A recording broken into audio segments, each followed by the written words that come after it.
गाउँघरमा सबैजनालाई हजारमा एक्लो बनाउने पनि तिमी, अर्काको बुढीहरूसँग यो गाउँको मरद मान्छेहरू लाग्ने, अर्काको बुढाहरूसँग औरतहरू लगाउने पनि तिमी।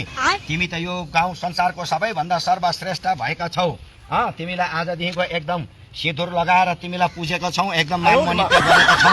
आजदेखिको तिमी एकदम दिल खुश भएर बस्नु। यो संसारमा त अब तिमी छैन भने त कोही पनि बाँच्नु नसक्ला जस्तो भएको छ। सर्वश्रेष्ठ भएको छौ।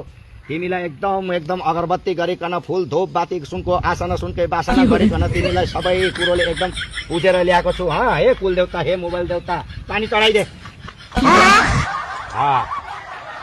70-65 वर्षको बुढी मान्छेहरूलाई 30-35 वर्षको जवानी बनाउने पनि तिमी। 70 वर्षको बुढो मान्छेहरूलाई 20-22 वर्षको जवान बनाउने पनि तिमी। केटाकेटीहरूलाई सबैलाई कुलतमा लाने पनि तिमी। तिमीबाट कसैले राम्रो ज्ञान सिक्दैछ भने तिमीबाट कसैले नराम्रो ज्ञान सिकेर संसारको भ्रष्ट भएको पनि तिमी। संसारको अहिले सबैभन्दा एकदम